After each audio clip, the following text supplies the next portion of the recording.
Wait, listen, before you skip ahead, I know you want a tactics code and to just copy things, but give me a minute first to explain what is ahead. If you're just looking to quick copy something and go use it, then this is probably not the best for you, as I'm showcasing so many variations and explaining when and why we are using them. If you want to listen to the helpful info that I'm trying to share, that is up to you. As a reminder, tactics only get you so far, learning the formation, patterns, understanding the strengths and weaknesses of the formation, and at the end of the day, the fundamental basics of the game. These are all some of the most important things that will help bring you success. I have 3 different formations in today's video.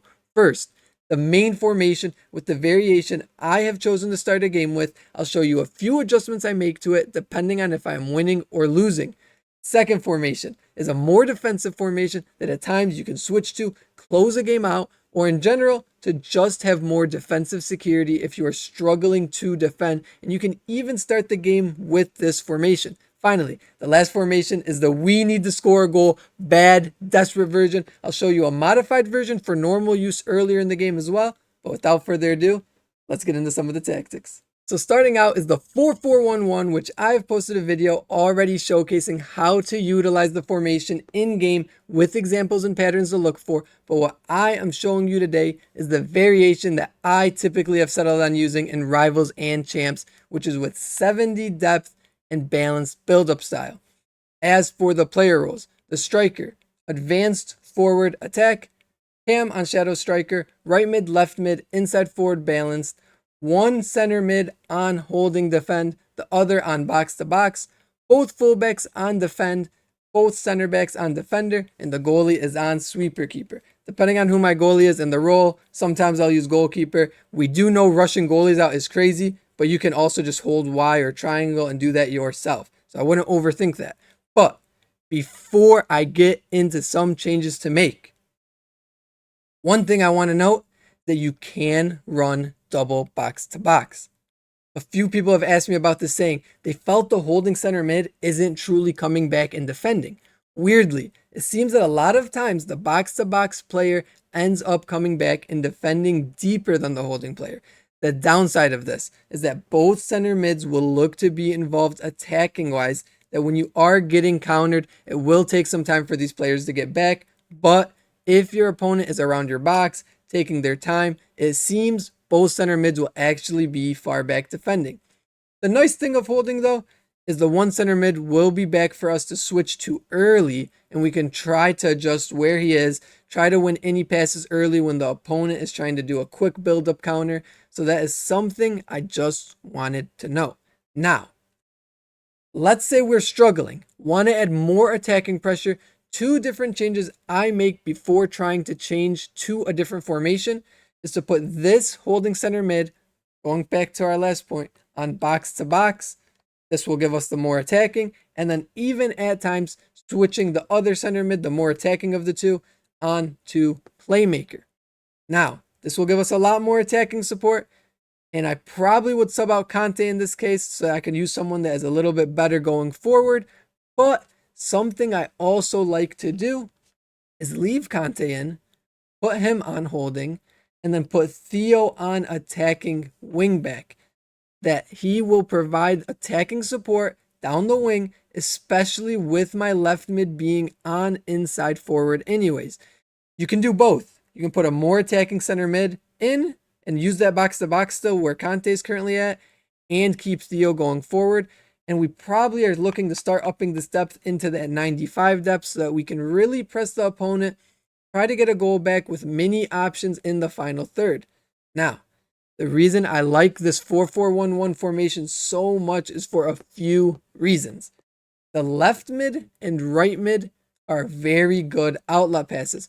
Once I win the ball, especially when people are trying to press me, I like to have the passing options to build up the field. And if you watched yesterday's video, you will see that we can send these players forward and create runs to get them involved going forward faster when needed. I also like having the center mid to go up and attack because it leads to so many open extra passes that go unguarded, and lots of open chances will be created as a result of this. So essentially, I am attacking with 5 players at times. This may turn into 6 or 7 though, as I naturally will drag a fullback forward, send them on a run, let my holding center mid get involved by pushing them forward myself. And the reason for doing all of this is we just want to throw the opponent off, add in different options and ways of play so that it makes us less predictable. So overall, this is my go-to formation when playing, but for those of you that are struggling to defend, the second formation that you can give a try is the 4-2-3-1 second variation, and let's get into that. This is the variation of the 4-2-3-1 with left mid, right mid. The way we set this up is 70 depth and balanced build-up style. Similar to the 4-4-1-1, we have the striker on advanced forward attack, Cam is on shadow striker, right mid, left mid on inside forward balance, and the big difference here is with our defensive midfielders. Personally, I use them on deep lying build-up for both of them. We will come back to this in a moment. Now, both fullbacks on fullback defend, center backs on defender, and the goalie, like I said before, kind of just depends what roles they have. I don't really overthink between sweeper, keeper, and goalkeeper.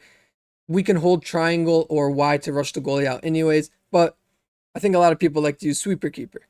But going back to the defensive midfielders, we have these on deep lying build-up so that they can give supporting options in the attack, help give us some options still, even though they are defensive mids, instead of normal center mids that are naturally a little bit higher up the pitch. Assuming how your team is and the setup, you can line up with one on holding and the other on deep lying. Now, for the specific deep lying playmaker that we're using here, according to the heat map, things can look a little bit weird. But if we keep it on build-up, you'll see it looks like it gets crowded. But really in-game, if we look at the heat map, they will really stay just on their side.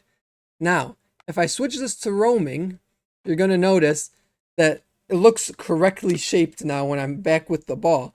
But what really happens is with roaming, the player will kind of shift between both sides, looking to always give a passing options. And since the other player is staying back holding, in my opinion, roaming's not a bad option because you'll get support on both sides. Where if I do just use build-up, again, do not mind what the in-game looks like. They will likely just stay on their side. So, something to think about. Allow the player to play on both sides of the field to give passing supporting options maybe. Something you can try. If you decide to go for holding, I feel like that is more of a close out the game formation, more safety in defending. So for example, like I have Matuidi on the bench. If I really wanted to defend, get through the last 10 minutes of the game, I can use Matuidi and Conte, both have holding roles, and just defend it out and keep my 4 attackers to do their thing.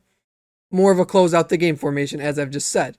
Now, you'll stop any counters, fine to use later, but personally, not something I'm using from minute 0 of a game. So again, to repeat, if you need to close out a game, both on holding defending is the way to go. Super defensive security. But if we use both on just build up, it will still have more defending than the 4-4-1-1 we started with. And it'll allow you to still have a little bit of build up. And so for me, if you're starting out a game in this formation because you're struggling to defend, I would run it like this with deep lying and deep lying here. If you don't have players that have the roles, you can look to do one on holding and the other on deep lying. Now, finally, a formation that I sometimes switch to and can be really nice attacking wise is the 4-4-2 with 2 center mids. So let's take a look at that. The way we are setting this up at first is we are trying bad to score late in a game. So we are starting with 95 depth as we need to press up the field, try to get the ball back. I still leave this on balanced for the build-up style. We have both strikers on advanced forward. My outside mids are on inside forward. And something I want to briefly note is I'm sending one of my fullbacks forward. So in this case, that Theo's going forward to help attack. He's on attacking wingback. And if you notice, my left mid in this case, let's say he's not getting involved enough, he's sitting a bit further back, and you do not want this. And if we look at the heat map, you can see where he is. You can change this into attack. This will allow him to go up a little bit more. So if you notice that he's playing a little bit more passive, don't be afraid to change this, because remember, we're using this at the end of a game. Personally, I start with it unbalanced. see how the positioning looks, because if Theo's flying forward and he does play a little passive, it does give you a passing option still. Now, I would like to note that this is only for the side of the player that has the attacking fullback on their side. Moving to the center mids, if we have a bit of time in the game, we can run both on box to box, as they will go up but still show defending support a bit. But if time is getting really light, we put one on playmaker. This will allow us to push more numbers forward. Center backs are on defender, and the other fullback is on defend to at least give us a 3-back to defend with. Goalie on sweeper, keeper, or goalkeeper, as we've said, really just depends on who your goalie is. If you want to play the 4-4-2 normally, you could try setting it up pretty standard. Only difference being in your midfield. So as you're going to see, standard variation would look like fullback defend, inside and inside. And then when we go to our midfield, you can choose to run double box to box. You can choose to do one box to box, one holding, similar to what we've done in our 4-4-1-1. Can do one holding, one playmaker. And if you want to be a bit more attacking, I've seen people start doing one playmaker and the other on deep lying.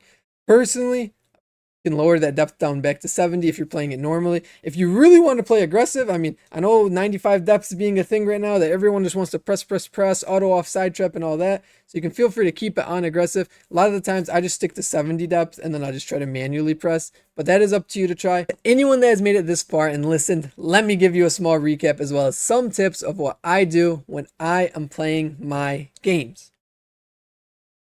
If you know you struggle to defend and are having lots of issues there, I would consider starting in the 4-2-3-1 variation so you have the defensive mids to help you. Gives you a bit more defensive security, get a feel for the game, how the opponent is playing. But for me, I am starting in the 4-4-1-1. I want to score goals, manually press a bit, bring the game to my opponent rather than sitting back. Also, before I commit to switching to 4-4-2, which I feel press is really nice and can be very good attacking wise, is to change my 4-4-1-1 first into a more attacking setup. If I feel like I'm creating chances already very, very well, then I may modify it, put my fullback going forward like I showed you with Theo, maybe switch one of my center mids from holding in the box to box, or changing my defensive approach line into aggressive. So those are some things that you can consider doing. If you are struggling, not creating good chances, I just need to change things up. And I notice having the second striker is more useful, especially based on the way my opponent is defending. Then I will make that switch into the 4-4-2. Try to change things up. Give me different attacking patterns and support. Try to bring some differences to the game, which a lot of the times can be really, really useful. Again, if you are looking for an in-depth guide on the 4-4-1-1 section, feel free to watch the previous video where I showcase the patterns in-game guide plus explanations. If you want to see the same breakdown also for the 4-4-2 and 4-2-3-1 variations, let me know. I can make something for those as well.